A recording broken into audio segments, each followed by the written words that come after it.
Hey guys, welcome to the HVAC Diaries.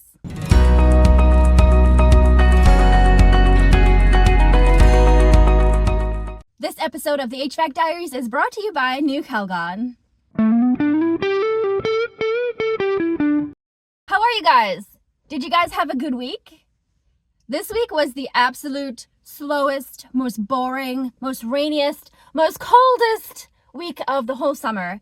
In fact, at one point this week, I even said, does Mother Nature not realize this is still August?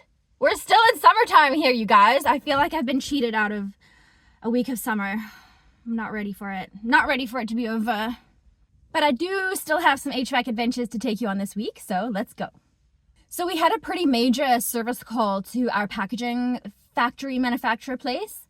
They have two identical massive printing machines, and they've got a set of chillers that go on each section of that machine. I don't know exactly what they are, but there's various sections. And the one that we were working on this time was the UV coating. So they called us up and they were like, hey, the compressor, we had to reset the compressor's overload a few times this morning, and now it sounds really scary. It sounds really bad. Can you come as soon as possible? So we're kind of taking bets on the drive there, what could it be, what a new compressor, how long that would take, what that would entail. Because on the older system, we've had to replace the compressor on that UV coating system before. And this new one, it was installed during COVID, 2020. I remember because they fly in a whole bunch of different specialized people to come in and install that machine from around the world. And I remember them having to quarantine for 14 days before they could start their job. And anyway, it was a whole thing back in 2020. So when they installed this machine, it was a second-hand machine. And there were concerns at the time that there were going to be components on it that may not last or may not be good, and that we'd have to replace them. When we finally finished installing it, we flushed that system out several times, and it was pretty dirty. So we were concerned about the components. So on our drive there, we're like, is it the compressor? Has it bit the bullet now? Is it its time? Because unfortunately, those compressors, they have to be shipped in from Denmark or Germany or something, and it's not an overnight thing.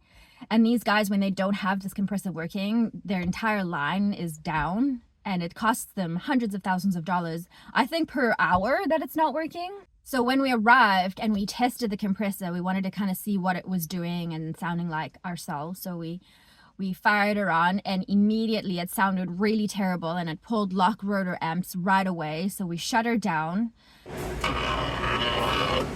There's a plate missing here. Started to do some investigation. My dad opened up the big electrical panel with all of the the relays and contactors and stuff. And he pinpointed the compressor contactor that had lost a phase.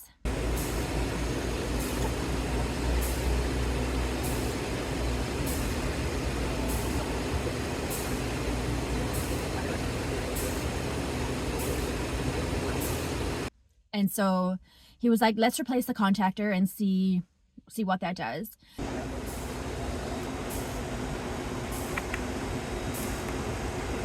Now, this is a very specialized contactor. The factory there has its own parts department. It's really cool. Actually, you walk into this place and they've got everything is all beautifully organized and labeled, and their maintenance department is basically a whole parts desk. Wow, I can't speak English. Pretty much anything that you need, they've got there on hand, which is amazing. But this one particular contactor, they didn't have one. In fact, the electrician there, he was trying to build one, make one up from this part, and we were going to put it together and stuff. And at the end of the day, he was like, you know what? This is really particular. I'm not going to do this. I'm not going to butcher up a little thing. Coil voltage is wrong. Yeah. But I mean, these are available at our supply house or no? Electrical wholesalers. There won't be a refrigeration thing. It'll be an electrical wholesaler will have that. Yeah. Or should have that. So I called up an electrical supplier to see if they had one of these contactors for us. They are the distributor for them, but they don't carry them because they're so special item. So you have to order it in. So I'm like, well, might as well send me a quote for it to see, you know, if I need to order it, then I just have all the information there. And you guys, this contactor costs the contractor $450 for one contactor. Unreal. Anyway, so we're heading back to the machine, like kind of unsuccessful. We're not going to be able to get this guy up and running today. And Trevor's like, hey, the previous electrician that left here like a year ago, he stashed away like a box of half a dozen or even a dozen, I can't remember, a stash of these special contactors in their closet. So we grabbed one of those. Where were these hiding? These were, I think, in the Oh, in here? Oh, well. Okay. well, I went to grab them, and you just guys disappeared. Put her in. And luckily, that was the only problem that they had. They only lost a phase there, and they didn't have to replace the compressor. Yeah. Sounds right to me. Amazing!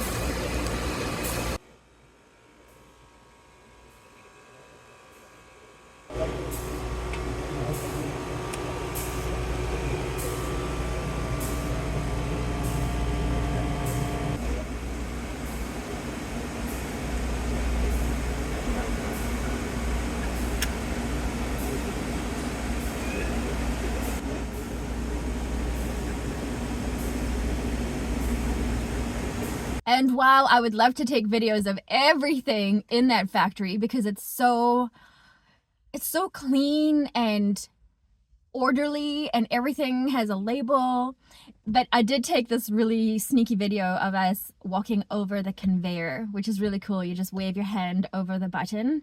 It's red, it turns green, it stops the conveyor, you can step over it, and then it continues after you've gone over it. It's so cool.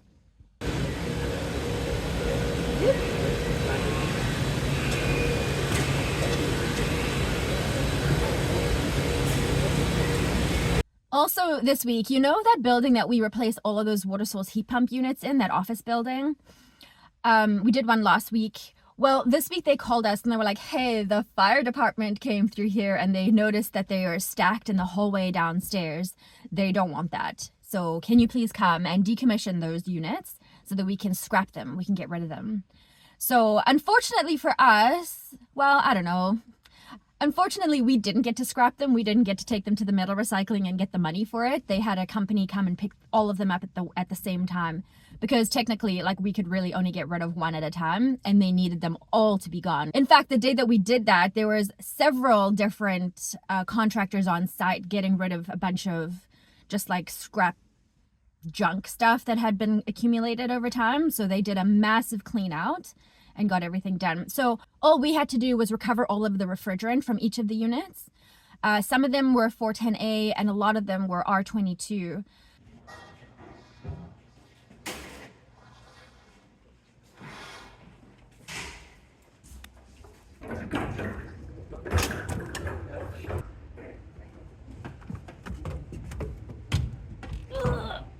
You can do it, girl. No, we can't do it one-handed. Yes, I will.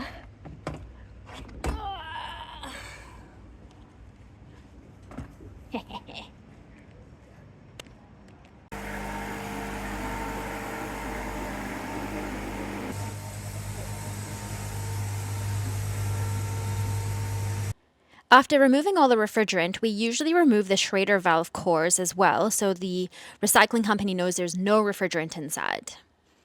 They can be certain of that because the cores are not in there.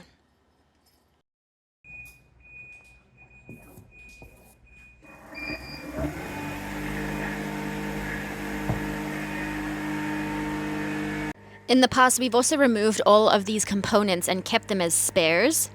But to be honest, we haven't used any of those spares yet, so we decided not to take any of them out of these units. Especially the blower motor, the next blower motor that doesn't spin at all. It's just not worth it. Oh, we found a couple more hiding away in this storage room. Look at these guys as well.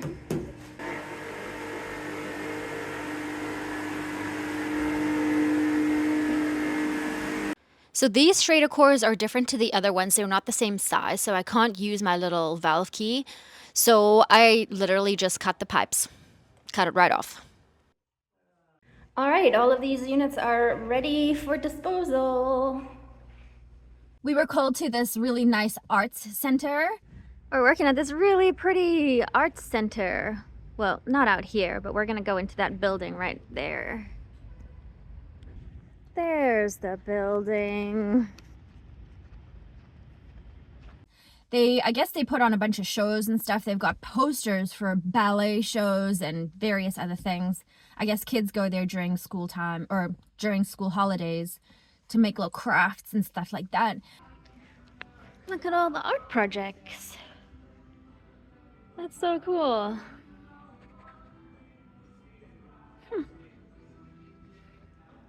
Anyway, in the fall and the winter, they put on these shows, and they've got this bar there.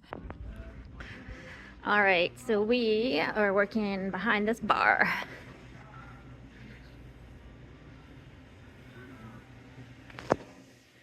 With a fridge behind the bar that's really, really old and really, really built in. Like there's no way to access the back of it, which is so typical. Anyway, in the past, we found that unit to be a bit short on refrigerant. Unfortunately, we haven't found a leak there yet. So he called us and he was like, hey, it looks like things are freezing over a little bit again because there seems to be a puddle of water on the floor every morning. So can you come and top her up again? And I'm like, you know what? We topped her up kind of recently, like 4 months ago. It's too soon for that. So we're definitely going to have to find this leak. So anyway, so we went there, put on our refrigerant gauges. The refrigerant pressures are totally fine. So loss of refrigerant is not our problem here.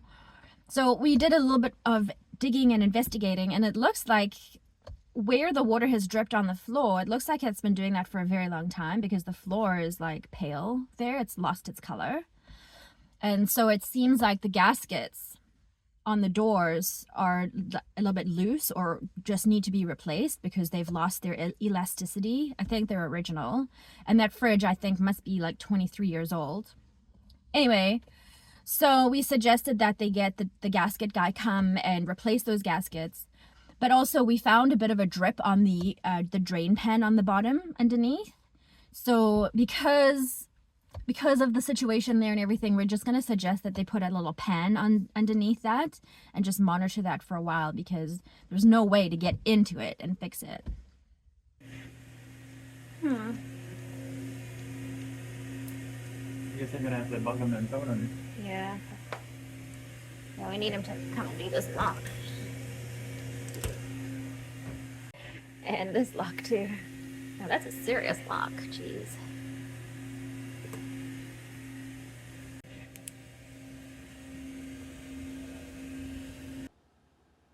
Some units are just so exceptionally tricky to get to. Here I've got to basically reach my hand into the unit just to access the access fitting and get my gauge line on there. I mean, obviously I got it done, but I'm gonna complain.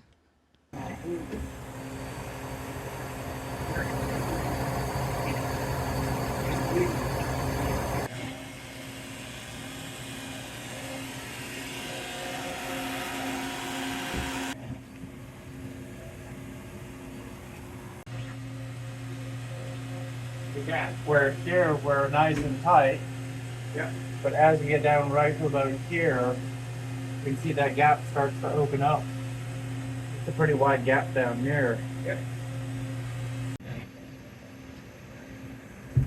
Do it again?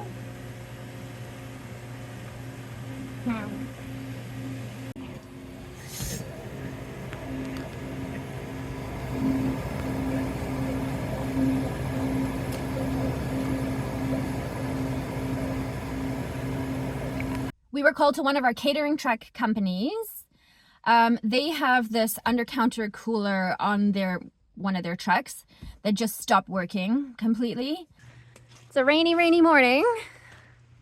And we're looking at a catering truck this morning. They've got a little true reach-in cooler that is not working.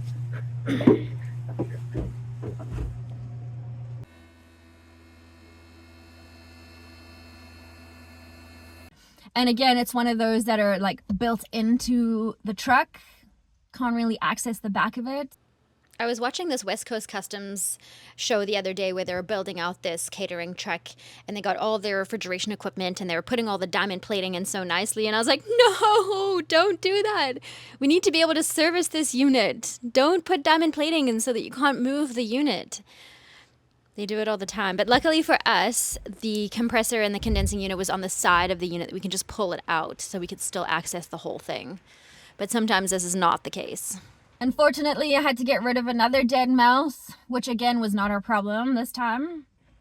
Got another dead mouse. Poor mousey.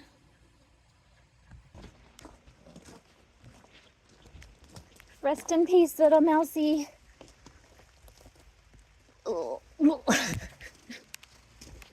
We found that unit short on refrigerant.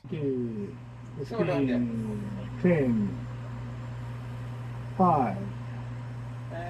So we did a leak test.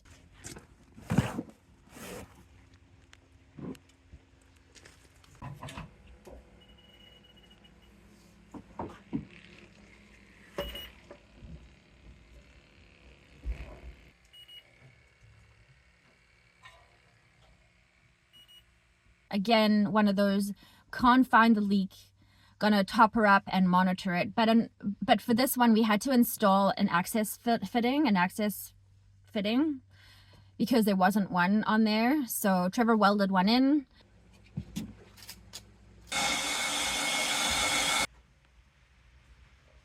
Catching rainwater for our welding bucket, so that we can service this unit in the future. This is the first time we've serviced this particular cooler on this truck. So now it is serviceable. This weather today is getting more and more rude as it goes along. I would like to take this opportunity to remind Mother Nature that we're still in summer, thank you very much. It is August. Listen to those drops. Anyway. Let's see. Let's see. No, she turned off. 1.7 degrees Celsius. Yep. Righty. All done. Yes, we're working. All fixed. Right. We were called back to that really fancy pet food place, the warehouse there, where we replaced the freezer door heater a couple weeks ago.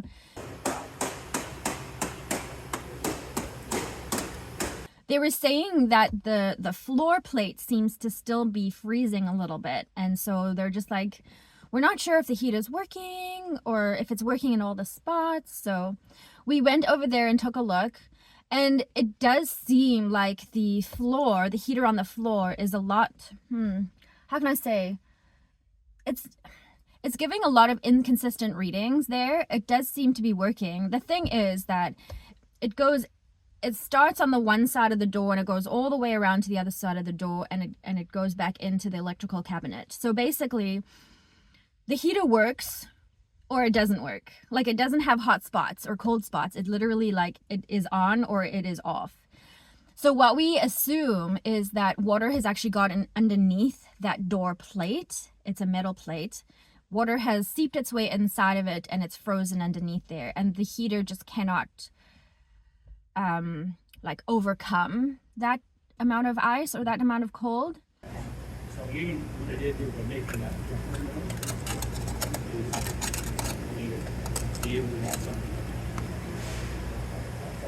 So we've suggested that we'll add another heater to go just underneath the door, the floor plate, because the rest of it works totally fine. The sides and the top, super warm, but the bottom is not. So we're going to add another one of those. And then we're also going to see if we can seal that floor plate with maybe some silicone or like some kind of rubber gasket or something like that. We're going to test a couple of things and see if we can help them with that.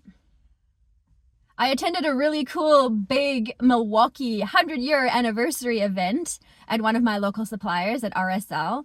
I made it to RSL for their Milwaukee event here. Got some lots of good stuff here, and also cookies. I also promised my husband I would not bring any more water bottles or mugs home, except this one. Also this week, I launched a campaign, a social media campaign for Partstown. So I'll leave a link in the description below if you wouldn't mind giving it a click and maybe looking around on Partstown website. Maybe there's something interesting for you there. Also this week, I had a busted compound gauge manifold that I did a little video on. I took the back off. Well, here, let me show you. So I know no one uses these guys anymore, but I've got an old analog gauge manifold that we're just going to retire. Actually, it dropped off the back of the truck the other day, and the little cover, it is plastic, but the cover fell off and shattered in a million pieces. So I thought it'd be kind of cool to show you guys the innards of these things. Maybe you haven't seen it before. So if you bear with me for just a second, I'm going to take off the cover. There's just 3 little screws on the back. They're not actual screws. I think they're like torque bits. And you can't really see that. It's a little star. Looks like a star to me. So let's get these guys out here. And this one. Okay. So now we'll take the cover off the back. Oh, and that's what's in the back. So there's this pressure sensing element. In this case, it's a board-on tube. And that gets affected by whatever pressure comes through here, which is like through your refrigerant gauge. And this tube changes shape ever so slightly in the presence of pressure. And the deflection of this pressure sensing element, which is this tube, goes through this linkage here and is attached to the needle on the front. So when I move this here at the back, bloop, bloop, bloop, it is also moving the needle. How cool is that? Pretty cool, huh? Yes. All right, guys. Well, that's all the adventures I have for you this week. It was kind of a boring one. Kind of a couple of interesting ones, I guess. I am not looking forward to the end of summer. It looks like our forecast has one more week of summer, though, like hot weather. So I wish it was summer all the time. Anyway, thank you so much for joining me on this episode of the HVAC Diaries. See you guys next week. Bye. So we got a pretty big call to our big packaging manufacturer factory place that I always can't say. I'm just going to start that again. So we had a pretty big, in fact, the day that we walked, all we had to do was